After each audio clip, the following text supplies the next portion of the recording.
कैसा रहा वो Hotel एक्सपीरियंस, Finance. कैसा था अमिताभ सर के साथ काम करने का? That was too great, क्योंकि यार. लोगों का ड्रीम होता है कि उनके साथ खाली एक झलक दिख जाए उनकी, Yes. और आपने तो काम करके दिखा दिया। तो वो कैसी फीलिंग थी, फर्स्ट फीलिंग कैसी थी? Not just काम, but for me वो शूट बहुत सरप्राइजिंग था. आके मेरे पास बैठ रहा है और बोल रहा है केम छो आरती बेन. वाह, भाई मैं ऐसे देख रहा हूँ, Shocking. oh my God. Sir आप बोले हाँ मैं आपके साथ शूट है तो मैं ही रहूंगा ना, अमिताभ बच्चन मेरा ही नाम है. मतलब माय गॉड सर. तो ये ना कि पॉलिटिक्स में टिके रहने के लिए क्या क्या करना चाहिए? क्योंकि कई बार क्या हो जाता है कि पॉलिटिक्स में एंटर तो हो जाते हैं ना, फिर धीमे धीमे धीमे वो कहीं ना कहीं फिर डिमोटिवेशन के साथ कुछ ना कुछ बाहर निकल जाते हैं, लोग टिके नहीं रहते लॉन्ग टाइम के लिए। सही बोल रही तो वो बताइए। पॉलिटिक्स में टिके रहने वाला नहीं होता यार. पॉलिटिक्स में ये कोई फिल्म वाला क्षेत्र नहीं है, बॉलीवुड नहीं है कि आपको ऑडिशन देते रहना है, देते रहना है. You should be continue work work work work. उस वे से यहाँ पर ये काम ये है कि आपको लोगों के लिए काम करना है, लोगों के दिल में जगह बनानी, पब्लिकली बहुत अच्छे से काम करना है, जनता से जुड़े रहना है. जब आप जनता के लिए काम करने लगेंगे. हेलो एवरीवन, फिर से आ चुकी हूँ आपके साथ। आज ऐसी पर्सनैलिटी को हम मिलेंगे जो प्रतिभा, समर्पण और सादगी का सुंदर संगम उनमें मिला हुआ है। आज हमारे साथ उपस्थित है अभिनेत्री आरती जोशी। आज हम जानते हैं आरती जोशी की रियल कहानी। तो मिलेंगे आरती जोशी से। वेलकम आरती जी, आज हमारे पॉडकास्ट शो में आने के लिए आपका कीमती टाइम निकाला, आभार। Thank you so much. तो आरती जी, आज हम जानेंगे कि आपका नेटिव कहाँ से और आपका एजुकेशन कहाँ से हुआ है? मुझे सच में अपनी सिटी का नाम लेते हुए बहुत प्राउड फील होता है. मैं एक ऐसी सिटी से हूँ जिसका नाम है एक्चुअली भाव से सरभर भावनगर, जहाँ के राजा कृष्ण कुमार सिंह जी ने जब हमारा देश आज़ाद हुआ तो सरदार वल्लभ भाई पटेल ने जब पहली बार मूवमेंट चलाई थी कि सारे रजवाड़े को एक करके जो देश को एक सूत्र में बांधने के लिए उन्होंने जो पहले से पहल की थी, उसमें सबसे पहले जो व्यक्ति थे वो थे हमारे राजा कृष्ण कुमार सिंह जी, जिन्होंने अपना रजवाड़ा सौंप दिया था हमारे देश को एक करने के कार्यों में. तो मैं वहीं से हूँ, भावनगर से. मेरा कम्प्लीटली एजुकेशन ऑलमोस्ट भावनगर हुआ, ग्रेजुएशन तक. मैंने MBA की डिग्री अहमदाबाद आके लिया.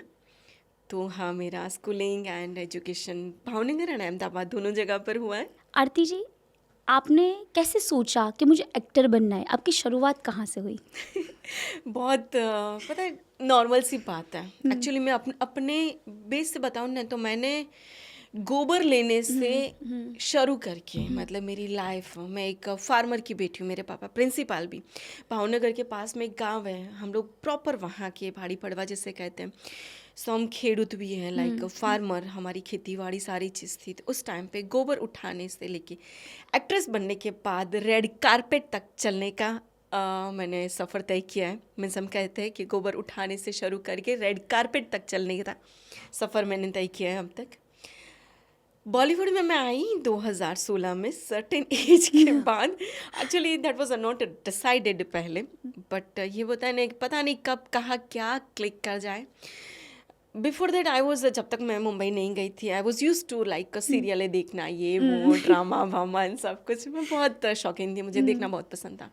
सो एक दिन देख रही थी कुछ शो को, देखते देखते मैंने कंटिन्यू 2 एपिसोड 3 एपिसोड मतलब बहुत टाइम निकाल दिया. देन आई थॉट कि व्हाट आई एम डूइंग, क्या रही हूँ मैं. एंड देन सोचा कि अगर मैं इतने घंटे बैठकर इन सब को देख रही हूँ तो मैं ऐसा कुछ क्यों ना करूँ कि बाकी की दुनिया मुझे देखे, बाकी के लोग मुझे देखें. बस वही एक थॉट थी जो दिमाग में आई कि मुझे यहाँ पर जाना है, इस स्क्रीन पे जाना है, ये काम मुझे करना है. और वही मेरा स्टार्टअप बोला जा सकता है कि हाँ, वहीं से मेरी शुरुआत हुई. वो थॉट दिमाग में आई, कुछ फ्रेंड्स की मदद मिल गई. सबसे पहले अगर मैं कंटिन्यू करूँ तो सबसे पहले I am actually enough fortunate. सबसे पहला मेरा टीवी शो था तारक मेहता का उल्टा चश्मा. Before that I don't know anything. Audition कैसे देते हैं, क्या करते, मैं कुछ भी नहीं जानती थी. इनफैक्ट मैं कभी मुंबई भी नहीं गई थी. मेरा पहली बार मुंबई जाना भी उसी टाइम हुआ. ओके. एंड सबसे पहले तो मैंने एक डायमंड की ऐड की थी. सो दैट वॉज ए बहुत एक दिन का काम था और बहुत अच्छा रहा था. और पहले दिन मुझे बहुत एक हैंडसम अमाउंट मिली थी. आई वाज सो हैप्पी कि वाओ यार, एक ही दिन में इतना अच्छा. एक और ऑलमोस्ट एक दिल में कीड़ा तो आ ही चुका था दिमाग में कि करना तो है, यहाँ जाना तो है कुछ ना कुछ। एंड इसमें इतना अच्छा स्टार्टिंग मिल गया। हालांकि वो ऐड शायद ऑनर नहीं हुई थी, जहाँ तक मेरा ख्याल है, ध्यान में है मेरा, फिर नहीं पता मुझे। एंड बट फिर अगर टीवी शो के बारे में कहूँ तो सबसे पहले मेरी शुरुआत हुई तारक मेहता का उल्टा चश्मा में। That's great. And I am so happy यार कि बीइंग ए गुजराती एक ऐसे शो में आपके एंट्री होना कि जो सबसे ज़्यादा फेमस है, सबसे ज़्यादा देखने वाला शो है और हर किसी को पसंद है। और कोई शो पसंद हो ना हो, तारक मेहता का उल्टा चश्मा सबको सब पसंद देखते हैं, अभी आता है। भी सब पहले ही देखते हैं। 12-15 साल से ज़्यादा टाइम हो चुका है, बट लोग अभी भी वैसे ही देखते हैं। बोलते हैं ना कि माइंड फ्रेश हो जाता है। अरे सीरियस, तो जितनी बार भी आप देखेगी ना, आपको ऐसा नहीं लगेगा आप रिपीट रिपीट देख रही है, आप उतनी बार एंजॉय करती यस, हैं। तो वैसे मैं पूछना चाहूंगी कि जब आपने तारक मेहता का उल्टा चश्मा में काम करने का स्टार्टिंग रहा, राइट, इनिशियल जर्नी थी आपकी, जी तो वो स्ट्रगलिंग रही या स्मूथ रही? सी एक्चुअली ये बहुत फटाक से दिमाग में कोई बात आई और कुछ फ्रेंड से बात हुई, कुछ रिलेटिव से बात हुई, एंड मैंने ये डिसीजन लिया कि मुझे अपने फैमिली से बात करने के बाद ये डिसीजन लिया कि मुझे जाना है मुंबई, ये करना है। जैसे मैंने पहले कहा, बिफोर दैट मैं कुछ भी नहीं जानती थी, मुंबई किस रास्ता है मुझे नहीं पता था, कैसे इसमें एंट्री लूँगी, क्या होगा। पहले मैं भी आम इंसान की तरह सोचती थी कि सेलिब्रिटी कैसे होते होंगे, ये टीवी एक्टर्स, ये फिल्मों के एक्टर्स कैसे होते होंगे, कैसे जीते होंगे, क्या क्या उनकी लाइफस्टाइल होती थी। ये सारे थॉट मेरे दिमाग में भी बहुत थे। But once I started my journey, see actually हम कहाँ जाए ना, तो कोई भी काम ऐसा नहीं कि विदाउट स्ट्रगल आपको मिलेगा। हालांकि स्ट्रगल शब्द मैं नहीं बोलती, मैं ये बोलती हूँ कि ये हर एक मोमेंट, हर एक आपका कदम आपको आपके डेस्टिनेशन तक लेके जाता है। Great, right. स्ट्रगल क्या होती है, ये एक स्टेप बाय स्टेप आप आगे बढ़ते जा रहे हैं, है ना। जो भी आपकी- सोचते हो उस पर वर्क करना स्टार्ट करो। बिल्कुल उस पर काम करते हैं, और आपका जो गोल है, आपको जहाँ पहुँचना है, वो आपको उसको स्टेप बाय स्टेप आप उसको नज़दीक लेके जाते हैं। और स्ट्रगल यानी कि मेहनत बोले तो मुंबई यार, फिल्मों की दुनिया, मतलब ख्वाबों की दुनिया, सपनों की दुनिया कहते हैं कि लोग पता नहीं कौन सी दुनिया में खो जाते हैं। और वहाँ पे एक कहावत है ना, 100 में से 80 बेईमान, फिर भी मेरा मुंबई वाला, वो वाला सिनारियो। वहाँ पे बहुत सारी घटनाएं हुई मेरे साथ, बहुत सारे केसेस हुए, बहुत सारी चीज़ें सफ़र की मैंने, सीरियसली। सर्टेन टाइम बहुत बहुत बुरा था। कोई ऐसा एक पॉइंट बना सकते हो कि स्ट्रगलिंग रहा हो आपके लिए बहुत ही ज़्यादा, और उसको फेस करके आप लेट गो करके, इग्नोर करके आगे बढ़ी हो? कोई ऐसा कुछ पॉइंट? चीज़ें ऐसे ना, बीइंग गुजराती, आप गलत चीज़ें टॉलरेट नहीं करेगी, राइट। गलत चीज़ें बर्दाश्त होती ही नहीं। काम मिल जाएगा आपकी मेहनत से, आपकी धगश से और आपके टैलेंट से। उसके लिए आपको फालतू चीज़ें करने की, उसमें जाने की कोई ज़रूरत नहीं है। जब ऐसी चीज़ें आती है सामने तो दिमाग सटका देती है, यार क्या है यार, तब चीज़ें बहुत दिक्कतें होती हैं। मैं बहुत बार काफ़ी सारे शो छोड़ चुकी हूँ, काफ़ी सारी फिल्में छोड़ चुकी हूँ, Okay. बिकॉज ऑफ के गलत चीज़ें नहीं करनी है। एनी सही रास्ते पे जाना है, टैलेंट से आगे बढ़ना है और वही करना है, भले वो स्लो है भले पर वो slow आगे हो। बढ़ेंगे। और मुंबई स्ट्रगलिंग है वहाँ पे सबके लिए, सबको ख्वाब वहीं पे, सबके ख्वाब वहीं पे पलते हैं, सबको वहीं पे कुछ ना कुछ बनना है। तो जहाँ पे कंपटीशन होती है, वहाँ पे गलत शलत काफ़ी चीज़ें आपको फेस करनी पड़ती हैं। राइट। अगर मैं उसकी बात करने बैठूँ ना मैत्री जी, तो वो बहुत लंबी हो जाएगी। बट हाँ, स्ट्रगल ज़रूर रही, बट मैं उन सारी चीज़ों से निकली बिकॉज अब के कहीं पहुँचना था, कुछ करना था। तो अगर मैं कंटिन्यू करूँ ना, तो तारक मेहता सिर्फ मेरी एक शुरुआत थी, और वो बेस्ट शुरुआत थी। ग्रेट। क्योंकि एक, जहाँ तक मैंने एक्टिंग में मैं कुछ भी नहीं जानती थी, मुझे कुछ भी नहीं पता था।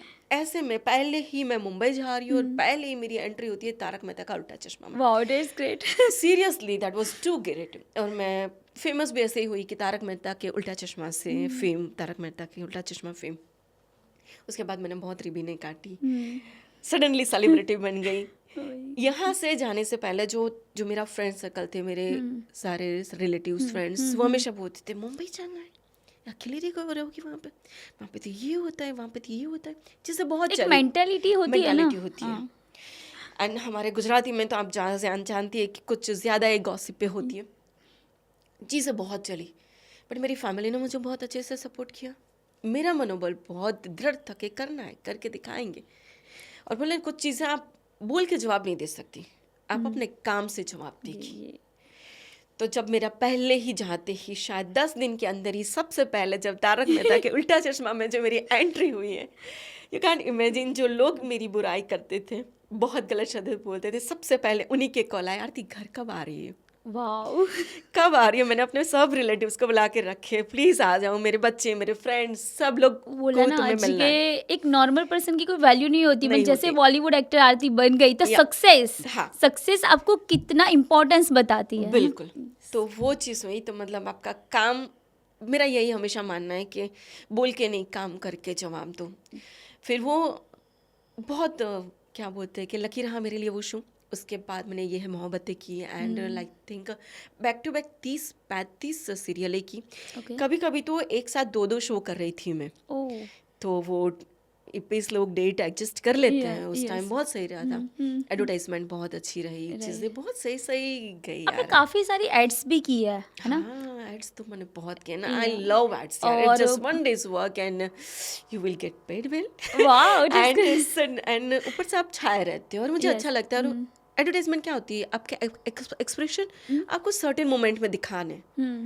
दो मतलब आप समझ ले 30 second, 60 second, max to max 1 minute की एडवर्टाइजमेंट होती है, और 1 मिनट में आपको इतनी बड़ी प्रोडक्ट का पूरा मार्केटिंग कर देना होता है। ओ, तो वो चीज़ होती है ना, मतलब Yes. लोग कैसे खरीदेंगे वो चीज़, आपको उसके लिए आपको जब पूरा सेलेक्ट प्रिपरेशन किया करना जाता है, पड़ता है, एक टैलेंट चाहिए ना। और उस चीज़ के लिए जब आपको सेलेक्ट किया जाता है तो ऑफकोर्स बहुत अच्छा लगता है। प्राउड फील होता है खुद पे। बिल्कुल। एंड एडवर्टाइजमेंट के बारे में अगर मैं बोलूँ तो मेरे लिए मैंने बहुत किया, आई थिंक अराउंड 60-70 से भी ज़्यादा एडवर्टाइजमेंट कर चुकी हूँ। बट अगर बेस्ट अगर मैं बोलूँ तो आउट ऑफ कंट्री बहुत सारी शूट की मैंने। और मैंने सुना है कि आपने लास्ट एक गुजराती फिल्म भी शूट करके लंदन में आए हो। वो तो फिल्म थी, ओके। ये फिल्म पे बाद में आते Okay. बात करते हैं Yes. एडवर्टाइजमेंट की पहले। Yes. सो मेरे लिए बेस्ट एडवर्टाइजमेंट एक अमेजोन प्राइम की, जिसके लिए मैं बैरूत गई थी, लेबनान। एंड वो एड आज भी यूके एंड यूएस से शायद 3 कंट्रीज हैं, वहाँ पे आज भी थिएटर में चल रही है। ओह, सो लोग या फ्रेंड्स कोई ना कोई होता है ना, बोलते हैं अच्छा यार तुम हो, तुम्हारी एडवर्टाइज यहाँ पर थिएटर में चल रही है, तो अच्छा लगता है सुन के। उसके बाद मेरा बेस्ट एड रहा अमिताभ बच्चन सर के साथ। कैसा रहा वो एक्सपीरियंस, कैसा था अमिताभ सर के साथ काम करने का? दैट वाज टू ग्रेट क्योंकि यार। लोगों का ड्रीम होता है कि उनके साथ खाली एक झलक दिख जाए उनकी, Yes. और आपने तो काम करके दिखा दिया। तो वो कैसी फीलिंग थी, फर्स्ट फीलिंग कैसी थी? नॉट जस्ट काम करके दिखा, पूरा दिन सर के साथ मैं Oh, सेट पे wow. रही, और सीरियसली वो बहुत अमेजिंग था। मैं आपको शुरू से बताती हूँ, वो Yes. सच में सुनने Yes. जैसा है। बाकी वो तो मुथूट फाइनेंस का था। सो आपको पता है कि Muthoot finance almost Amitabh Bachchan sir होते ही होते। दैन मुझे लगा कि जब मैं कास्ट की गई तो मुझे ये नहीं था कि मेरा सर से आमना सामना होगा, कि उनके साथ पैरेलल शूट होगा, या एक ही स्क्रीन हम लोग शेयर करेंगे। मुझे लगा कि शायद उनका पहले शूट ले लिया होगा, यार बाद में लेंगे, क्योंकि ऑलमोस्ट जब बड़े बड़े स्टार होते तो उनका ये होता है कि फटाक से आते फटाक से निकल जाते, 2 घंटे में शूट ख़त्म हो जाता है। राइट। बट फॉर मी वो शूट बहुत सरप्राइजिंग था। मैं वैनिटी में थी अपनी, फिर जस्ट कॉल आया कि आई एम सेट पे। मैं सेट पे गई, एक सोफ़ा था, मुझे याद हो ग्रीन कलर का सोफ़ा था। मैं जाके जस्ट बैठी, मैं ऐसे बैठी ऐसे ही सेट को देख रही हूँ। जस्ट हार्डली 2 मिनट के अंदर कोई आके मेरे पास बैठ रहा है और बोल रहा है केम छो आरती बेन। वाह, भाई मैं ऐसे देख रहा हूँ, Shocking. oh my God. Sir आप बोले हाँ मैं आपके साथ शूट है तो मैं ही रहूँगा ना, अमिताभ बच्चन मेरा ही नाम है। मतलब माय गॉड सर। सो भाई केम छो केम ने ये सारी चीज़ हुई, एंड बहुत सी अच्छी रही, बहुत अच्छे से सर के साथ कन्वर्सेशन हुई। कुछ पूरा दिन फिर हम लोगों ने साथ में शूट किया।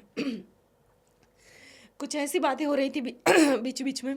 सो डायरेक्टर को भी उन्होंने डांट दिया कि ऐसा नहीं करना है, ये करना है, ये नहीं करना है, ये करना है। तो वो एक्टर्स के लिए स्टैंड भी लेते, सही गलत बताते भी हैं, और इतने अच्छे से कोऑपरेट किया उन्होंने कि मत पूछो। वाह, तो मतलब सीरियसली वो बेस्ट एक्सपीरियंस था। जो हमेशा सोचती कि अमिताभ बच्चन, ये कहते हैं कि अमिताभ बच्चन क्यों है, राइट। एक्टिंग स्किल तो है ही, उसका तो कोई जोड़ ही नहीं है, बेताज बादशाह है उसका एक्टिंग के। But as an human he is the best, बहुत अच्छा। Great. So experience was so good. Taarak Mehta से शुरुआत की और अमिताभ बच्चन के साथ काम कर लिया तुरंत ही। एक मीन्स वो एक बड़ा अचीवमेंट होता है ना, Yeah. राइट? आपने क्राइम पेट्रोल में भी काम किया है, मैंने सुना है, सावधान इंडिया के एपिसोड्स किए हैं, तो उसमें आप कैसे कैसे आपने रोल्स किए हैं, मुझे बताओगे? मैंने आई थिंक 35 से भी ज़्यादा सीरियल किए। इसमें क्राइम पेट्रोल ले लीजिए, सावधान इंडिया ले लीजिए, यह मोहब्बतें ले लीजिए, almost Star Plus, Zee TV and Colors के शो किए मैंने। और सब बहुत बहुत अच्छे दिए। I always prefer strong character, okay. जो विमेंस के साथ खड़ी होती है, उसके लिए लड़ती है, गलत के खिलाफ जो आवाज़ उठाती है। मैंने हमेशा ऑलमोस्ट ऐसे ही कैरेक्टर किए हैं, कभी कॉप का, कभी आईएएस ऑफिसर, कभी जज, कभी कोई ऐसी लेडी सोशल एक्टिविस्ट जो किसी विमेन के, स्त्रियों के खिलाफ हो रहे जुल्म के साथ खड़ी है, उनके सपोर्ट में। वैसे सारे कैरेक्टर किए मैंने, स्ट्रॉन्ग वुमन वाले। Strong women. वही ना, आपकी पर्सनैलिटी आपको एक नॉर्मल वुमन को स्ट्रॉन्ग बनाती है। बिल्कुल। यस। मुझे एक्चुअली ऐसे ज़्यादा पसंद आते हैं। मुझे लगता है मैं अपने आप को बहुत कंफर्टेबल फील करती हूँ। उस टाइम पे मुझे एक्टिंग करनी नहीं पड़ती है, वो नेचुरल आती है, जैसे ये होता है। आपने एक गुजराती फिल्म, जैसे मैंने बताया, लंदन में शूट की, राइट? Yeah. तो वो फिल्म कब लॉन्च हो रही है, कब आ रही है? हमको आरती की गुजराती फिल्में कब दिखने मिलेंगी? बीइंग के गुजराती करना तो बनता था। सो भाई मैंने अब तक एक्चुअली इससे पहले कोई गुजराती में कुछ भी नहीं किया था। हिंदी से स्टार्ट हुआ, तारक मेहता से स्टार्ट हुआ। अगर हिंदी फिल्मों, बिफोर दैट मैं आपको बता दूं, हिंदी फिल्मों की बात करें मैं, फिर हम यहाँ पर आते। हिंदी फिल्मों की बात करें तो मैं संजू कर चुकी हूँ, एंड ये जो संजय दत्त की बायोपिक थी, पीएम नरेंद्र मोदी, विवेक ओबरॉय वाली, एंड एक बहुत अच्छी फिल्म, मैं नाम भूल रही हूँ उसका, काफ़ी सारी वो की हुई है। एंड हाँ, अगर मैं गुजराती में बात करूँ तो गुजराती ये मेरी फर्स्ट फिल्म है, लायक नालायक, यस। जो हम लोगों ने लंदन में शूट की। बहुत अच्छी कॉमेडी, बहुत बहुत मस्त फिल्म है। वो आप बोलते हैं देखिएगा, ना कि मजा आएगा। हिंदी बॉलीवुड एक्टर, हाँ। और अभी गुजराती फिल्म कर रही है, जी। तो गुजराती फिल्म में ज्यादा अच्छा लग रहा है कि फिर बॉलीवुड फिल्म में अच्छा लग रहा है? See, दोनों पार्ट तो एक्टिंग का ही है। गुजराती इसलिए है कि बीइंग ए गुजराती अपना गुजराती करना बनता था। बहुत अच्छी स्क्रिप्ट थी, बहुत अच्छी ऑफर थी, चीज़ें बहुत सही थी। और वैसे भी मेरा दिल कहीं ना कहीं से तो वो गुजराती होने से वो अहमदाबाद आ ही आएगा जाता ना। है। हाँ यार, करना है और अच्छा रोल मिल गया, अच्छा कैरेक्टर मिल गया तो किया। और बहुत अच्छी फिल्म है, जब आए तो आप लोग देखिएगा जरूर। Sure, done. लायक नालायक नाम है उसका, एंड इतनी फनी, इतनी मस्त, मजा आ जाएगा। हो जाएगी, जल्दी से रिलीज होगी वो। आई थिंक फरवरी मार्च तक हो जानी चाहिए। ओके, आगे भी आप दूसरी गुजराती फिल्म करने वाली है? फ्यूचर प्लानिंग है दूसरा? नॉट श्योर, बट देखते हैं। ओके। क्या कैरेक्टर है, क्या चीजें आ रही है, उसके ऊपर डिपेंड है सारी चीजें, देखते श्योर। हैं। आप मुझे बताइए कि आपने दादा साहेब फाल्के अवार्ड भी मिला है, बहुत सारे इंटरनेशनल अवार्ड्स में आपको नवाजा गया है, तो उनके बारे में थोड़ा बताइए कि वो फीलिंग कैसी थी? मैं 2016 में गई मुंबई, और 2016 के एंड में ही इंटरनेशनल आइकॉनिक फोटोजेनिक फेस का अवार्ड मुझे मिला। क्योंकि मेरे जाते ही सिर्फ 10 दिन में ही मेरा काम स्टार्ट हो गया। तारक मेहता के Ooltah Chashmah, man and then back to back काफ़ी सारी सीरियलें चल रही थी। सबसे पहला अवार्ड 2016 में यही मिला, इंटरनेशनल आइकॉनिक फोटोजेनिक फेस का। एंड उसके बाद बहुत सारे अवार्ड्स मिले। दादा साहेब फाल्के अवार्ड भी कुछ सालों बाद मिला। ये फीलिंग बहुत अच्छी होती है, लाइक आप शब्दों में नहीं बयान कर सकते। मतलब ऐसा लगता है कि आपकी मेहनत का फल मिल रहा है आपको। बट हाँ, अवार्ड के साथ साथ आपकी रिस्पॉन्सिबिलिटी भी बढ़ जाती है। जब आपको किसी चीज़ के नवाजा जाता है, आपको अवार्ड दिया जाता है, दैट मीन्स के you are eligible for this award, तो आपकी रिस्पॉन्सिबिलिटी और बढ़ जाती है कि आपको और बेटर करना है और अच्छा करना है।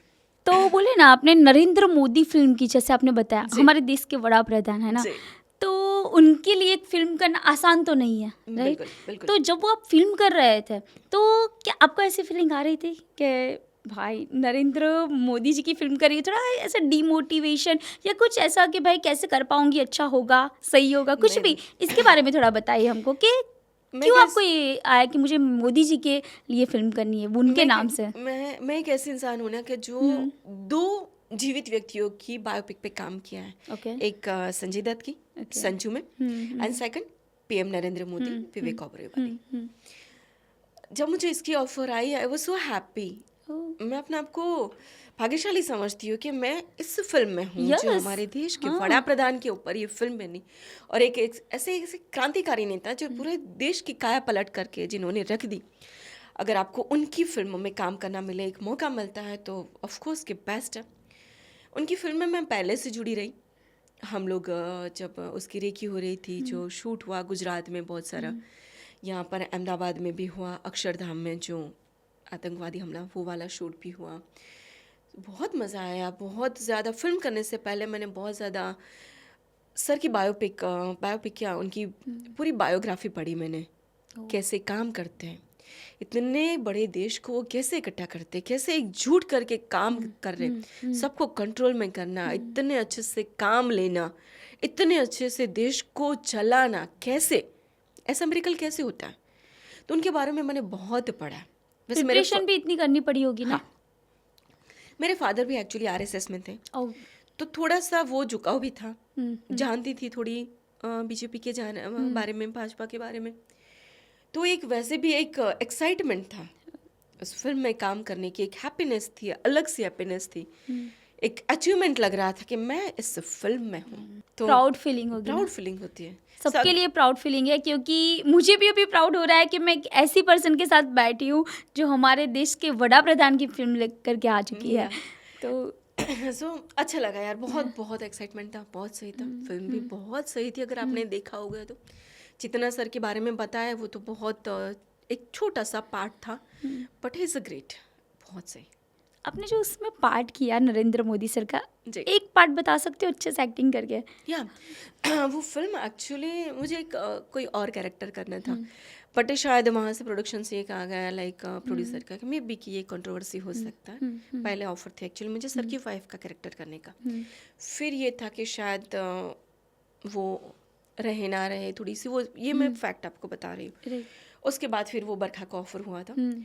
फिर उसमें एक पार्ट आया था जो मैं बोल रही हूँ, ये अक्षरधाम वाला, जो पूरा सीन आतंकवादी वाला बताया, जो फिल्म मुझसे और मेरे छोटे से 6 साल के बेटे से स्टार्ट होती है। ओह, पूरा जो सिनारियो जो था वो हमारी नज़रों से दिखाया गया था कि चीज़ें क्या होती है, कैसे आतंकवादी घुसे थे, कैसे हमले हुए थे, कैसे लोग मारे गए थे, और कितनी बेदर्दी से लोगों को मारा गया था, और सर ने उन सारी चीज़ों पे कैसे कंट्रोल किया था। तो वो जरा अक्षरधाम वाला वो पार्ट था, वो मैंने प्ले किया था बहुत अच्छे से उसमें से, वो स्टार्टिंग में उसमें। मैंने सुना है आप एक पॉलिटिशियंस भी हो, है ना? हाँ, तो बॉलीवुड से पॉलिटिक्स में कैसे सोचा है कि बॉलीवुड से डायरेक्ट सीधा पॉलिटिक्स में? एक्चुअली अगर मैं दोनों जर्नी के बारे में बताऊँ ना आपको, सो बॉलीवुड एक ऐसा क्षेत्र है, वैसे कहा जाए ना तो दोनों क्षेत्र ऐसे कि जो पब्लिक से रिलेटेड है। दोनों क्षेत्र में पब्लिक का ध्यान और खिंचाव बना रहना चाहिए। दोनों क्षेत्र ऐसा है कि आपको पब्लिक के लिए काम करना है। बॉलीवुड एक ऐसा है कि आप अपने किरदार से अपनी भावनाएं एक्सप्रेस करते हैं और पब्लिक तक पहुंचाते हैं। आप अपने किरदार से आपका व्यक्तित्व दिखाते हैं, और किरदार से ही आप सारी चीज़ें आपकी भावनाएं व्यक्त कर सकते हैं। और पॉलिटिक्स में ये है कि आपको क्षेत्र पे रह के ज़मीन पे रह के लाइव में आपको काम करना है, लोगों के बीच में लोगों के लिए काम करना है। आपकी कार्य प्रणाली, आपका कार्य करने का ढंग, वो दिखाना है पॉलिटिक्स में। तो ये है रियल वाली लाइफ और ये है रियल वाली लाइफ। यस, तो समथिंग डिफरेंट, कि दोनों डिफरेंट लाइफ है, तो आप कैसे मैनेज करती है? मैंने से भी ज़्यादा मेरा पॉलिटिक्स में जाने का सबसे रीज़न मैं आपको बताती हूँ। एक तो मैंने ये सर की फिल्म की, पीएम नरेंद्र मोदी बायोपिक, उस टाइम पे मैंने बहुत पढ़ा उनके बारे में, उस पार्टी के बारे में, उस क्षेत्र में बहुत बहुत गहराई से एक रुचि आपको आ जाती है कि हाँ, देश के लिए अगर कुछ कर गुजरना है, कुछ करना है, तो ये बेस्ट स्टेप तो रहेगा आपको वो आपका। फिल्म करने के बाद आपको लगा कि मुझे ज़्यादा पॉलिटिक्स में खिंचा जाना है? हुआ सी, देश के प्रति आपका प्यार तो होना ही होना है हमेशा, एज एन ह्यूमन आपको वो खिंचा हुआ रहेगा ही रहेगा हमेशा। बट उसके बाद थोड़ा सा रुचि ज़्यादा बढ़ गई मेरी। Being a actress, as an celebrity, मैं सिर्फ अपने लिए काम कर सकती हूँ। मैं अपनी खुशियाँ बहुत सारी बटोर सकती हूँ। मुझे 7 स्टार ट्रीटमेंट मिलेगी, मैं एक हाथ हिला के जाऊँगी, लाखों का चेक लेके आऊँगी, ठीक है, एज एन सेलिब्रिटी। मैं मैक्सिमम, मुझे या ज़्यादा से ज़्यादा मेरी फैमिली को फ़ायदा होगा। बट मैं पब्लिकली क्या कर रही हूँ? एंटरटेनमेंट करने के अलावा तो और कुछ भी नहीं, कुछ भी शो करके, फिल्म करके, या कुछ भी काम करके। But in the same time अगर मैं पॉलिटिक्स में हूँ तो मैं लोगों के लिए काम कर सकती हूँ, Yes. अपनी कार्य प्रणाली से, अपने कार्य से। अगर मैंने कभी भी किसी भी 10 लोगों की भी लाइफ चेंज कर दी तो मेरे लिए वो बहुत प्राउड की बात होगी। तो मंत्र मेरा हमेशा ये है कि किसी के चेहरे पर जो स्माइल आए वो काम करी। यहाँ पर मैं कर ही रही हूँ, मैं रियल लाइफ में तो कर ही रही हूँ एंटरटेनमेंट का काम, बट मुझे रियल लाइफ में भी करने का नशा है। मुझे वो भी करना है कि मैं कैसे पब्लिकली काम कर सकती हूँ। एक साथ आप हज़ारों लाखों लोगों की लाइफ में परिवर्तन ला सकती हैं, उनके लिए कुछ काम कर सकती हैं, कुछ बदलाव ला सकती हैं आपकी सोच से। हालांकि सब लोग काम कर ही रहे हैं, बहुत अच्छा कर रहे हैं। वो बोलते हैं ना कि मैम कि एक नॉर्मल वुमन होती है ना, तो शायद वो पॉलिटिक्स में आना भी चाहे ना तो वो डरती है। आपने भी ये सुना होगा कि पॉलिटिक्स में आना मीन लोग कैसे कैरेक्टर के बारे में बात करेंगे या कुछ भी हम नहीं कर पाए तो एक डर होता है अंदर कि सही में पॉलिटिक्स में टिक पाएंगे, बिल्कुल राइट, कि लॉन्ग टाइम के लिए तो नहीं टिक पाएंगे। तो आप बताइए कि एक नॉर्मल लेडी पॉलिटिक्स में कैसे आ सकती है? नॉर्मल लेडी पॉलिटिक्स में इसलिए आ सकती है क्योंकि नॉर्मल लाइफ भी तो यही है ना, चीज़ें हमारी आसपास हैं। नॉर्मल इंसान क्या होता है कि नॉर्मल इंसान सपने देखता है, सपने बुनता है, उसको सही करने के लिए, उसको सफल करने के लिए, उस सपने को पाने के लिए बहुत मेहनत करता है। राइट। फिर मैं फिल्म इंडस्ट्री में आ गई, महदअंश में सक्सेस भी हुई, बहुत काम भी किया, काफ़ी कुछ अचीव भी किया। तो एक सेलिब्रिटी वाली लाइफ भी मैंने जी। उसके बाद ये तो हो गया, फिर उसके बाद अगर मैं पॉलिटिक्स में आ रही हूँ तो नॉर्मल इंसान वाली लाइफ वापस मैं जीऊँगी अब। इनफैक्ट मैं जी रही हूँ साथ में, राइट। क्योंकि मैं जो लोगों ने मुझे दिया है ना, मुझे उनको वो वापस करना है। यस। मैं बहुत सारे अनाथ आश्रमों से, बहुत सारे वृद्धाश्रम से जुड़ी हुई हूँ। ग्रेट। मैं ऐसी सारी चीज़ें पोस्ट नहीं करती क्योंकि मुझे लगता है कि मैं सामने वाले की फीलिंग्स को शायद हर्ट ना कर दूँ। सबको ऐसी चीज़ें कैमरे में आना, वो दिखाना सही नहीं लगता, सही नहीं सबकी लगता। फीलिंग्स हर्ट हो जाती। तो वो मेरे साथ बहुत कम चीज़ें होती है जिसको मैं सोशलाइज करती हूँ, जिसको मैं सोशल मीडिया में डालती हूँ। मैं उसके लिए काम करती हूँ, कैंसर पीड़ित बच्चों के लिए काम करती हूँ। कुछ ना कुछ काम किया, कुछ ना कुछ इवेंट किया, उसकी जो चैरिटी होती है मैं इन लोगों के लिए यूज़ करती हूँ। वो पैसे मैं अपने लिए, अपने घर के लिए कभी यूज़ नहीं करती, तो वो करती हूँ। ओके। मैंने देखा है कि मैंने सुना भी है कि आपने मिसिंग चाइल्ड के लिए भी बहुत अच्छे काम किए हैं। कैंसर पीड़ित बच्चों के लिए आप काम करती है, बहुत सारे आश्रमों में भी आपने उनके लिए हेल्प की है, समाज सेवा करती है, तो एक सोशल वर्कर भी आप है। जी। तो उनके बारे में आप थोड़ा मुझे बताइए, इन्फॉर्मेशन डिटेल में दीजिए। एक सर्च माई चाइल्ड करके एक संस्था है अहमदाबाद में, ओके। उसमें मैं काम करती हूँ, पहले से जुड़ी हूँ। आप अब मानेंगी नहीं कि उसका फिगर आई थिंक 57,000 से ज़्यादा बच्चों को हम लोगों ने वापस लाया है। 57,000 प्लस, बहुत ही बड़ा नंबर है ये। बहुत बड़ा नंबर। और ये बच्चे 13-14 साल से नीचे के, ओह, जो अपनी मनमानी से चले गए वैसे नहीं, तो यंग एज में भाग के शादी के बहाने या किसी सपनों के थ्रू चले गए वैसे नहीं। ये ऐसे बच्चों को वापस लाने का काम करती है जो किसी की मिसगाइड में चले जाते, कोई उठा लेते, मानव तस्करी में, वो बहुत सारी चीज़ें, वो सब्जेक्ट बहुत बड़ा है। तो उनका माइंड कैसे आप डिवाइड करते हो? वो एक बहुत बड़ी प्रोसेस है, बहुत बड़ा काम है। उसके लिए हम दोबारा वापस पॉडकास्ट करेंगे। Okay, done. बट हाँ, मैं उसमें भी काम करती हूँ। मैम, फिल्म इंडस्ट्री में स्टेबल होने के लिए आपको स्ट्रगल भी करनी पड़ रही होगी, है ना? तो जो वो फेज था स्ट्रगलिंग का, वो कैसा था? एक बहुत अच्छी लाइन सुनी थी मैंने एक बार कि जो चीज़ मुफ्त में मिलती है ना, या बहुत इजी वे से मिलती है ना, उसकी कीमत बड़ी भारी चुकानी पड़ती है। राइट। सो मैं हमेशा मेहनत में बिलीव करती हूँ। कोई भी क्षेत्र, कोई भी कार्य क्षेत्र ऐसा नहीं है कि विथआउट मेहनत, विथआउट स्ट्रगल आपको कुछ अचीव होगा, कहीं पे भी नहीं। मैं हमेशा मानती हूँ आपको 98% किसी भी क्षेत्र में आपको स्ट्रगल करनी पड़ेगी, मीन्स मेहनत करनी पड़ेगी, तभी आप आगे बढ़ेगी। 2% आपका लक काम कर देता है, बट 98% तो आपको काम करना ही पड़ेगा। और शायद यही काम की वजह से मैं आपके सामने बैठी हूँ, आप मेरा पॉडकास्ट कर रही हूँ, यही मेहनत का नतीजा होता है। राइट। तो हाँ, स्ट्रगल वाला टाइम बहुत, मैंने शायद आपको पहले भी बताया कि बहुत डिफ़िकल्ट था उस टाइम पे, क्योंकि मेरे लिए मुंबई नया था, वो क्षेत्र नया था। उससे पहले मैंने कभी मुंबई नहीं देखा था। मेरा कोई गॉडफादर नहीं है मुंबई में, राइट। न था उस टाइम पे, ना अभी है। मुझे अपनी जात मेहनत से बाहर आना था, खुद की मेहनत करके अपने आप को, अपनी टैलेंट को, अपने कार्य को दिखाना था। जैसे मैंने आपको बोला कि मैं जब गई तब लोग कितनी बातें करते थे, और ये एक ही शो ने सबका नज़रिया चेंज कर दिया। राइट। सो मेहनत का कोई पर्याय नहीं यार, मेहनत का कोई विकल्प नहीं मेहनत है। करते जाओ, और मेहनत जितनी करोगे आप आगे बढ़ते ही जाओ, कहीं ना कहीं से तो मिल जाएगा। And I was so happy. मैं बहुत खुश हूँ, मुझे मेहनत करने से डर नहीं लगता, मुझे अच्छा लगता है। और इसीलिए शायद जो मैंने पॉलिटिक्स में आई हूँ, मैंने वो जो ज्वाइन किया है वो इसीलिए, क्योंकि मुझे काम करना अच्छा लगता है, खुद के लिए, लोगों के लिए, सब के लिए कुछ करना चाहती हूँ। आपकी फैमिली के बारे में कुछ बताएंगे कि आपकी फैमिली का सपोर्ट इतना सारी चीज़ों को मैनेज करने में कैसे रहा? बहुत अच्छा रहा। एज एन स्त्री आप घर से बाहर इतना टाइम रहती है। मैं लगभग 12-15 से ज़्यादा कंट्री घूम चुकी हूँ शूट के लिए। बीच में हम लोगों ने साउथ की 2 फिल्में की थी बैक टू बैक, तो 6 महीना ऑलमोस्ट मलेशिया आना जाना बहुत लगा रहा।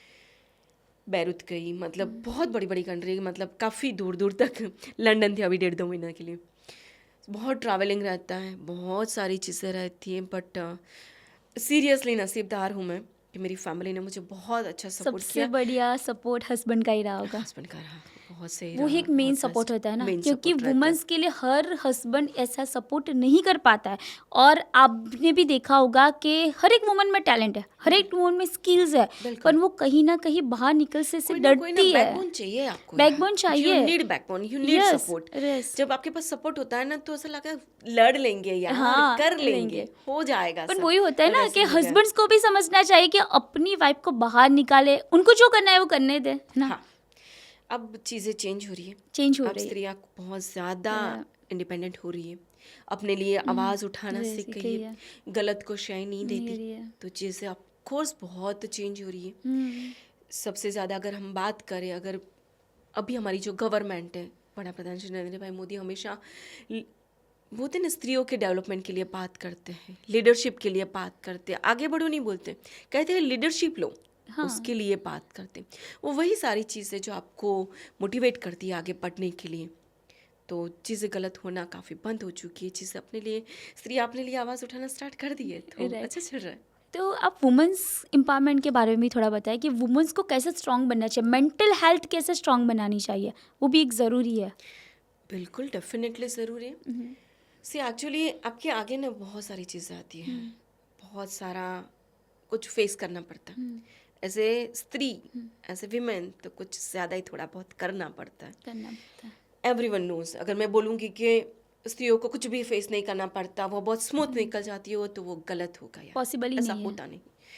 सबसे पहले तो उनको अपने घर को भी संभालना है, फैमिली लाइफ और करियर वाली लाइफ, घर की दुनिया और बाहर की दुनिया को बहुत अच्छे से बैलेंस करना पड़ता है। राइट। हाँ, कहते हैं कि स्त्रियां काम से होकर भी, काम से आकर भी, घर पे भी काम पे ही लगती है। आज के दिन में भी वो सीन है। अगर हम बाहर भी जाते हैं, हम काम पे करके घर पे आके, अगर हमें खाना बनाना है, हमको घर को ठीक ठाक करना है, घर के लोगों को देखना है, हम बड़े प्यार से देखते हैं। ये चीज़ हम मैनेज करती है, स्त्रियाँ ये चीज़ मैनेज करती है। तो ये चीज़ थोड़ा सा बोलते हैं बहुत डेलिकेट रहता है, क्योंकि आपको अगर आपकी फैमिली भी चाहिए, आपको आपकी करियर भी चाहिए, अगर दोनों को साथ साथ लेना है, तो थोड़ा सा आपको माइंडसेट से बहुत पावरफुल रहना पड़ेगा, स्ट्रांग रहना पड़ेगा। आपका विज़न क्लियर होना चाहिए, किसको भाव देना है, कितना भाव देना है, किसको कितनी इम्पोर्टेंस देनी है। अगर आप ये तय करना सीख गई, तो आप बहुत अच्छे से बैलेंस कर पाएगी। मीन्स आप एक अच्छी पर्सनालिटी के साथ आगे बढ़ोगी। बिल्कुल, राइट। एक स्ट्रांगली आपको बाहर निकलना पड़ेगा। तो सबसे बड़ा आपको नो बोलना सीखना पड़ेगा, गलत को शय देना बंद करना पड़ेगा, चीज़ें को बहुत ज़्यादा बैलेंस करना पड़ेगा। वो आप ही का माइंडसेट खुद, स्त्री खुद ही समझ सकती है कि उसे किसको कितना माइलेज देना है, कहाँ कितना फुटेज देना है, कहाँ कितना नहीं देना है, चीज़ों को कैसे लेना है। यही सारी चीज़ें थोड़ी बहुत बातें होती है, बारीकाई से होती है। अगर आप उसको मैनेज करना सीख गई, तो आप अपनी फैमिली लाइफ और अपनी करियर दोनों को बहुत अच्छे से बैलेंस कर पाएगी। ग्रेट। अगर मैं अपनी बात करूँ, तो जब मेरा शूट नहीं होता है ना, तो मेरी दूसरी फ्लाइट सीधी अहमदाबाद की होती है। ओह, मैं उतनी ही इम्पोर्टेंस अपनी फैमिली को देती हूँ। मुझसे बात करने से पहले लोग बोलते हैं, अच्छा बता किस दुनिया में है तू, मुंबई में है, अहमदाबाद में है, भावनगर में है, या और कोई कंट्री में है। तो मैं जहाँ जितना काम है, मैं उतना अपना फुल टाइम देती हूँ। जब मैं शूट पर रहती हूँ, तो मैं सिर्फ शूट पर रहती हूँ, तब मेरे फ़ोन भी स्विच ऑफ होते, तब मेरी फैमिली भी नहीं होती, मेरी फैमिली भी मेरी घर पे ही रहती। जब मैं घर पे रहती हूँ तो मैक्सिमम टाइम मेरा अपनी फैमिली के लिए होता है। मीन्स आपने टाइम को मैनेज कर लिया है, राइट? बिल्कुल। प्रोफेशनल और पर्सनल लाइफ को मेंटेन करके चल रहे हो आप। बिल्कुल। तो आपके फ्यूचर प्लानिंग्स कौन से है कि पॉलिटिक्स में, एक्टर्स फिल्म में, या सोशल वर्किंग में? क्या क्या थोड़े बहुत आपके फ्यूचर प्लानिंग्स हमें बताइए। वो मैं बोलूँ ना, अगर हम बोलेंगे वो सब कुछ हो जाए तो भाई नहीं, बहुत सही है, आपने बट जो हाँ। नहीं भी बोला है वो भी आपने करके दिखाया है। मैं क्योंकि मैं भी तारक मेहता का उल्टा चश्मा देखती थी, मैं भी टीवी सीरियल में आपको देखती थी, और आज आप मेरे सामने आप लाए सीरियसली वो। मानो, मैंने मैत्री जी कभी नहीं सोचा था कि मेरी शुरुआत तारक मेहता के उल्टा चश्मा से होगी, जहाँ पे कभी मैंने मुंबई नहीं देखा, कभी ऑडिशन नहीं दिया, मैं कुछ भी नहीं जानती। पहली बार जब मैं ऑडिशन देख के आई, वहाँ पे एक संजय जी करके एक इंसान थे जो कास्टिंग में थे। मैं उनको बोलूँ कि भाई साहब, वो भी अपने गुजराती थे, वो क्लियरली कहीं ना आई थी कि मैं पहली बार कैमरा फेस कर रही हूँ serial according, so please let me know, आप मुझे क्रिटिसाइज मत करिएगा, बताइएगा कि मैं कहाँ पे सुधार करूँ, क्या करूँ क्या नहीं। बट यू कैंट बिलीव कि मुझे सिर्फ चौथे ही दिन कॉल आ गया था कि हम शूट कर रहे हैं मैम तारक मेहता के उल्टा चश्मा में। मैनिफेस्टिंग कर रहे थे आप? पता नहीं यार, होता है बट ना, कई बार होता है कि हम हाँ, सोचते रहते हैं, हमको ही नहीं पता बस है। हो जाए। हाँ, हो जाता है, वो मैनिफेस्टिंग ही कहते हैं। मैनिफेस्ट का अगर मैं दूसरा नाम बोलूँ ना, तो वो मेहनत है यार। मेहनत मैनिफेस्ट आप कब करेंगे? जब आप किसी चीज़ के लिए मेहनत कर रहे हैं, Right. तब आप सोचेंगे ना कि ये हो जाए। ये थोड़ा सा डेवलप हुआ वर्ड से, ओके। मॉडर्न लैंग्वेज में हम बोलते हैं मैनिफेस्ट कर रहे हैं। मैनिफेस्ट हम क्या कर रहे हैं? हम जो मेहनत कर रहे हैं, Right. हम उसको मैनिफेस्ट करेंगे ना। मैं बोलूँगी, अगर मैं फिल्म इंडस्ट्री में मैं हूँ, मैं बॉलीवुड में हूँ, देन आई कैन से कि मुझे बहुत बड़ी फिल्म मिले, मुझे बहुत अच्छा सा फुटेज मिले, बट वो मुझे कब मिलेगा? वो मैनिफेस्ट कब मेरा सक्सेस होगा? जब मैं उस पर मेहनत करूँगी, Right. मैं उस पर काम करूँगी, तब मेरा मैनिफेस्ट सक्सेस होगा। 100% राइट। चाहे वो बॉलीवुड हो, चाहे पॉलिटिक्स हो, Right. चाहे रियल लाइफ हो, चाहे रियल वाली लाइफ हो। भगवान ने वुमन को इतना स्ट्रांग बनाया है ना, बिल्कुल वो जो चाहे वो कर सकती है, बिल्कुल। बस खाली सोचना है कि क्या करना है उसको। अगर स्त्री अपने आप को पहचानने लगे ना, तो सच में मिरेकल हो जाएगा। सच में वो जादू करके दिखाएगी। Right. वो खुद को नहीं पहचान पाएगी कि यार सीरियसली दिस इज मी। मैं बोल रही हूँ ना, मैंने अपना करियर कहाँ से, मैं फार्मर की बेटी, मेरे पापा प्रिंसिपल गांव में, एंड फिर मैं जन्म मेरा भावनगर में हुआ, एक ऐसे सिटी से जो सच में नाम लेते हुए भी आपको प्राउड होगा। मैं गोबर उठाने से लेके, अगर मैंने रेड कारपेट पर चलने तक का सफ़र तय किया है, तो हर कोई कर सकता है। हर कोई कर सकता है। बस सिर्फ अपने मकसद से मत घूमिए। एक गोल हमेशा याद रखिए कि आपको यहाँ पहुँचना है। सक्सेस ओवरनाइट नहीं मिलती यार, नहीं मिलती। डे बाय डे मिलती है। आप अगर जिम जाती हैं तो आपको 2 दिन 4 दिन 6 दिन में आपको आपके बॉडी में चेंज नहीं मिलेगा, बट अगर आप कंटिन्यू, महीना जाएगी, 2 महीना जाएगी, 3 महीने, आप रियलाइज़ करेगी कि अब आप बहुत खूबसूरत दिखने लगी है, आप थोड़ी सी और फिट दिखने लगी है। तो चीज़ें चेंज होती हैं, ओवरनाइट नहीं होती। किसी भी काम में, किसी भी क्षेत्र में मेहनत धीरे धीरे धीरे धीरे रंग लाती है यार। तो आपके फिटनेस का राज बताइए हमको। फिटनेस की बात हुई है तो।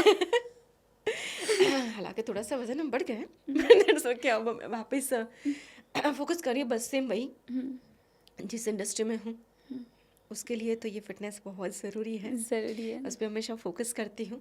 Great. एक्सरसाइज में बहुत मानती हूँ। जल्दी उठना 1 नंबर हूँ। Oh, 1 June is my wow. Birthday. तो अच्छा, सूर्य भगवान को बहुत मानती हूँ, तो हमेशा कोशिश रहती है कि जब सनराइज हो तो उसको जल अर्पण करूँ।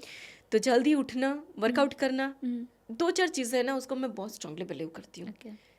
आरती जी, आपकी स्पिरिचुअली जर्नी के बारे में जानना है कि आप स्पिरिचुअली कितना कनेक्टेड हो। आज ट्यूसडे है, आज भी मेरा फास्ट है। Oh wow.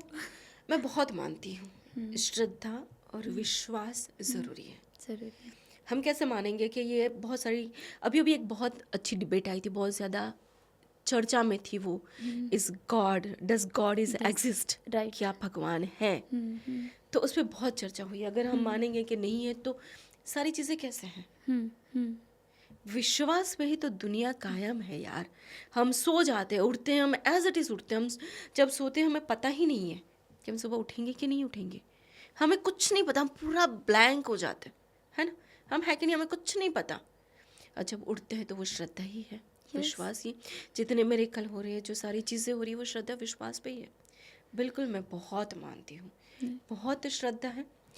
और यही श्रद्धा और विश्वास आपको एक अच्छा इंसान। आरती जी, आप पॉलिटिक्स में आए हो तो क्या सोच के साथ आगे बढ़ना चाह रहे हो, क्या करना चाह रहे हो? मैं पब्लिकली काम करना चाहती हूँ। अभी जैसे मैं रियल लाइफ में काम कर रही हूँ, मैं वैसे ही रियल लाइफ में भी काम करना चाहती हूँ।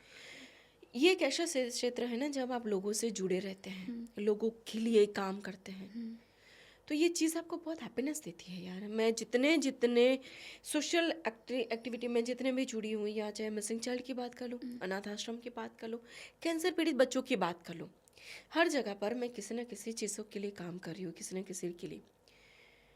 पॉलिटिक्स एक ऐसा क्षेत्र है आप जहाँ पर आप हज़ारों लाखों लोगों के लिए काम कर सकती है। आपका एक सही मोमेंट, आपके काम करने की सही प्रणाली बहुत सारे लोगों का जीवन बदल सकती है। और मैं चाहती हूँ कि इंसान का जो हमने जन्म लिया है उसको सार्थक करना है। अगर किसी के लिए कुछ करना है तो पॉलिटिक्स एक ऐसा क्षेत्र है जहाँ से आप हज़ारों लाखों लोगों के लिए कुछ ना कुछ कर सकती हैं। बॉलीवुड एज एन सेलिब्रिटी मैं अपने लिए जी सकती हूँ, अपने परिवार के लिए कुछ कर सकती हूँ, बट पॉलिटिक्स एक ऐसा क्षेत्र है जहाँ पर मैं बहुत सारे लोगों के लिए बहुत कुछ कर सकती हूँ, कुछ बदलाव करना चाहती हूँ।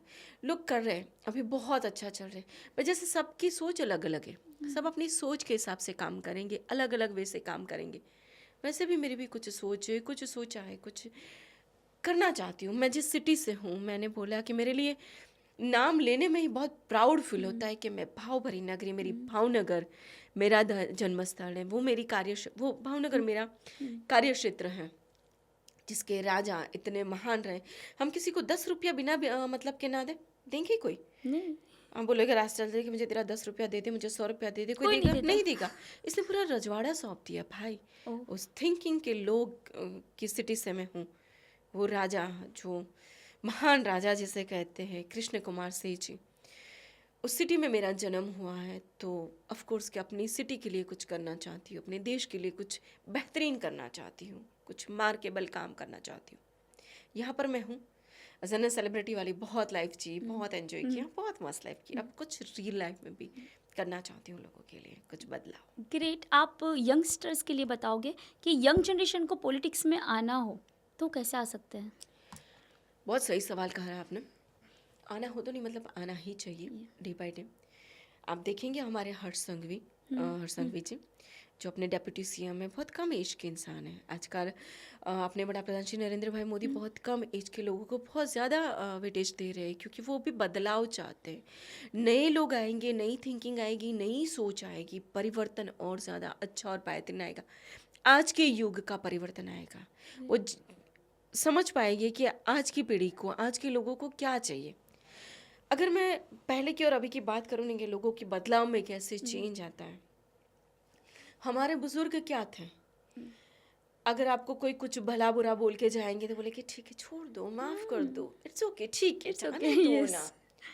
दूसरी पीढ़ी आई, अगर हमारी एज की बात करें, मेरी एज की बात करेंगे, तो कोई बोलेगा, कुछ भी सुनाएगा तो हम उसको दो सुना देंगे।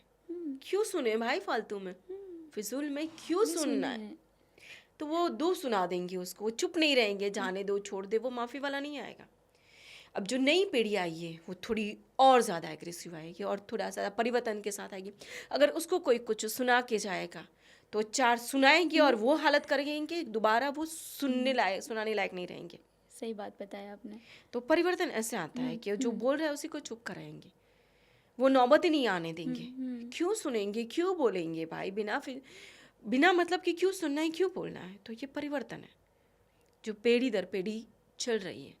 तो जब नए लोग आएंगे तो नया परिवर्तन आएगा, और अच्छा काम होगा, और स्ट्रांग वे से होगा, बदलाव आएंगे। पहले हमारे देश में अगर हम इतनी ज़्यादा पॉलिटिकली बात कर रहे हैं, एज ए ह्यूमन की बात कर रहे हैं, तो आए दिन बम ब्लास्ट होना, लाइफ की कोई गारंटी नहीं थी, कहीं गए, कहाँ लुढ़क गए, पता ही नहीं यार क्या चीज़ होगी, हमें पता नहीं। बट आज हम सेफ्टी फील कर रहे हैं बिकॉज ऑफ दिस गवर्नमेंट।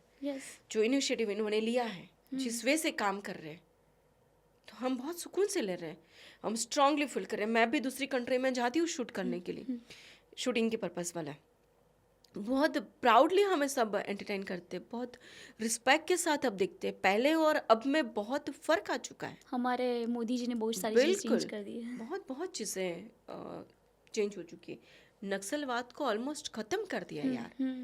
कोई हमारे देश के सामने आंख उठाने से पहले शायद 10 बार सोचेगा आप। ऑफ कोर्स हम वो सोचेगा। चीज़ पे हैं। हाँ हाँ। अगर एग्जाम्पल के तौर पे अगर हम अपने अपने फादर अपने हस्बैंड को स्ट्रांग रहता है घर पे, तो हम कितना सीना तान के चलते हैं। मेरा वही है। बाप बैठा है घर पे, हमारे देश के लिए भी आज हमारे बड़ा प्रधान श्री नरेंद्र भाई मोदी उसी लेवल पे है। सबको पता है कि इस टाइप के इंसान के सबको जवाब दे देंगे मुंह तोड़। मुंह तोड़। तो वो वाला सीन और पूरे देश के बाप है वो। तो वो ये ना कि पॉलिटिक्स में टिके रहने के लिए क्या क्या करना चाहिए, क्योंकि कई बार क्या हो जाता है कि पॉलिटिक्स में एंटर तो हो जाते हैं ना, फिर धीमे धीमे धीमे वो कहीं ना कहीं फिर डिमोटिवेशन के साथ या कुछ ना उससे कुछ बाहर निकल जाते हैं, लोग बिल्कुल। टिके नहीं रहते लॉन्ग टाइम के लिए। सही बोल रही हैं तो वो बताइए। पॉलिटिक्स में टिके रहने वाला नहीं होता यार। पॉलिटिक्स में ये कोई फिल्म वाला क्षेत्र नहीं है, बॉलीवुड नहीं है कि आपको ऑडिशन देते रहना है देते Yes, रहना है, yes. You should be continue work work work work उस वे से। यहाँ पर ये काम ये है कि आपको लोगों के लिए काम करना है, लोगों के दिल में जगह बनानी, पब्लिकली बहुत अच्छे से काम करना है, जनता से जुड़े रहना है। Yes. जब आप जनता के लिए काम करने लगेंगे, उसके लिए जुड़े रहेंगे, तो आपको मोटिवेशन की ज़रूरत नहीं पड़ेगी, आप अपने आप करेंगे। आपने एक काम किया, जो लोगों की स्माइल होती है, जो ब्लेसिंग्स होती हैं, वो आपको और काम करने के लिए मोटिवेट कर देगी। आपको लगेगा आप इस ग्रुप के लिए काम किए, इस पब्लिक के लिए काम किए, अब इसके लिए करें, अब इतना किया, अब और ज़्यादा करें। राइट। वो होता है ना, नशा काम का है यार। काम का नशा है। जहाँ काम का नशा थे वहाँ पे कोई फेलियर नहीं होता, कोई आर्ग्यूमेंट नहीं होता, वहाँ पे बस एक काम ही दिखता है। और जितना आप काम करते रहते हैं ना, आप छाए रहते हो यार, वही है। आप जिंदा रहते हो। हम्म। अगर आप काम करते रहते हो, काम करते हो, हाँ। तो जिंदा हो। अगर आप कुछ नया सोच नहीं रहे, नया कुछ इनोवेटिव नहीं कर रहे, कुछ काम नहीं कर रहे हो, तो क्या है? कुछ नहीं है फिर। और आप मुझे बताइए, लोग होते हैं ना पॉलिटिक्स में आते हो फिर पार्टी चेंज कर देते हैं, तो वो एक उनकी पर्सनालिटी है ना, वो फिर नहीं रहती है कि, तो वो भी चीज़ें बहुत हो रही है अभी देखा अब हो हम तो। उस पर तो क्या ही डिस्कस करें, सबकी अपनी अपनी नहीं, वही सोच चॉइस। होती है। वो तो तो वही है ना कि अच्छे से बस आपने जैसे बोला कि कार्य करते जाओ, कहीं पे भी हो, पॉलिटिक्स में आए हो तो एक समाज सेवा के लिए आओ। बिल्कुल। आपका इंटेंशन समाज सेवा का होना चाहिए। एक ना मैंने बहुत अच्छी लाइन सुनी थी। अब जैसे बोलती है ना कि स्पिरिचुअल ज़्यादा है उसमें। किसी का प्रवचन कुछ सुन रही थी, उन्होंने ये बताया कि 84 लैक्स योनि होती हैं, राइट? हाँ, हाँ। योनियाँ जो जन्म बोलते हैं हम, कभी इंसान, कभी उसके ये सबसे टॉप आ चुका है। फिर कभी बंदर, कभी कुत्ता, कभी बिल्ली, कभी क्या कीड़े मकोड़े, कितने सारे। हम सब ये सारी योनियाँ क्रॉस करने के बाद हमें मानव का अवतार मिलता है। हम इस योनि में आते हैं और हमारी यही मानव जन्म ही एक ऐसा जन्म है जो अपने लिए बोल सकता है, अपने लिए आवाज़ उठा सकता है, अपने लिए अन्न कर सकता है, अपने लिए पका सकता है, अपने लिए वो सब कुछ कर सकता है, खुद के लिए और दूसरों के लिए। और कोई प्रजाति और कोई जीव और कोई एनिमल और कोई योनि ऐसी नहीं है जो अपने लिए कर पाएगी। ये सारे के सारे हमारे ऊपर डिपेंडेंट है। सो मैं चाहूँ कि हम मैक्सिमम अपनों के लिए भी काम करें और बाकी सारों लोगों के लिए भी करें। मेरे पास 3 पेट डॉग है। ओके। डॉगों के लिए मेरा थोड़ा एक्स्ट्रा लगाव है, मुझे एक्स्ट्रा प्यार है। अभी जो बहुत सारे सीन चल रहे हैं उनको लेके, अबोल प्राणी है यार, वो बोल नहीं सकते, अपने लिए आवाज़ नहीं उठा सकते, उनके लिए हमें बोलना पड़ेगा। मानव धर्म यही कहता है ना कि निर्जीव पशुओं के लिए भी बोलिए ना, आपके पास आवाज़ है ना, बेजुबान के लिए आप बेजुबान उनके के लिए आवाज़ उठाइए, उठानी और पड़ेगी। वही एक रियल प्यार है उनमें, और ऑनेस्टी भी उनमें ही है। बिल्कुल। और अब नहीं बोलेंगे, इस जन्म में नहीं बोलेंगे, इस अवतार में नहीं बोलेंगे, तो कब कहाँ बोलेंगे?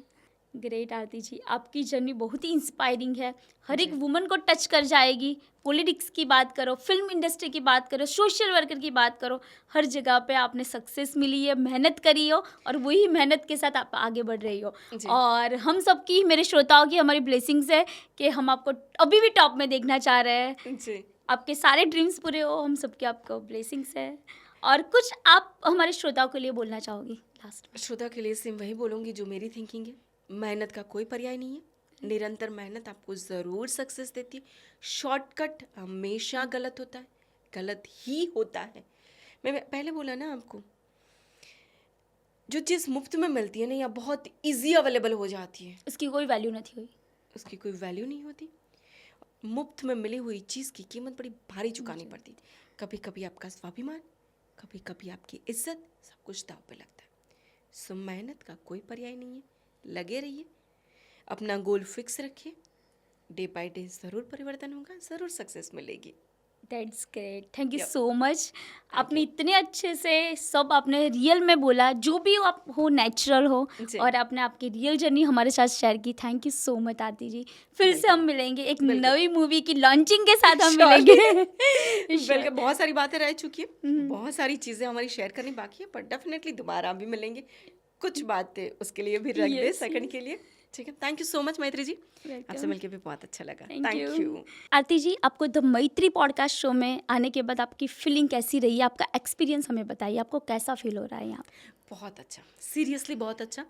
एंड मैं अगर अपने बारे में कहूँ तो मैं आपके सामने आज दिल खोल के बात की, कुछ भी कवर नहीं था, कुछ भी फिल्टर नहीं था, बहुत नेचुरल बातें शेयर की हमने। और आपसे बातें करते मुझे लग ही नहीं रहा था कि हम कोई पॉडकास्ट करें। मैं सच में बीच में भूल गई थी कि हम लोग पॉडकास्ट कर रहे हैं, हमारा कैमरा ऑन है। बट सच में बहुत मज़ा आया। You are too good, very Thank you humble, so much. Very sweet. God thank bless you. आज हमने आरती जी की जर्नी देखी, बहुत ही अच्छी जर्नी थी, इंस्पायरिंग थी, रियल जर्नी थी। और ऐसे बोलते हैं ना, मेहनत करके आगे जाओ, वही उनका एक सेंटेंस है।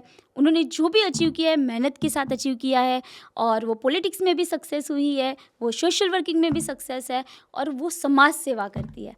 ऐसा नहीं है कि वो अपनी एक बॉलीवुड में दुनिया में ही खुश है, वो अपना जो भी कमाती है वो लोगों के साथ शेयर करती है, और अभी भी आगे समाज सेवा में अपना वो बलिदान देना चाह रही है। तो सही में ये पॉडकास्ट देखना, अच्छे से अपनी लाइफ में इम्प्लीमेंटेशन करना, आरती जी को अभी हम अच्छे वे में आगे बढ़ना देखना चाहते हैं। तो मेरी चैनल को सब्सक्राइब मत करना भूलना, और शेयर कर देना ये podcast. Thank you so much. फिर से मिलेंगे एक नई जर्नी के साथ, एक नई पर्सनैलिटी के साथ, एक नई बॉलीवुड एक्टर के साथ। Thank you so much.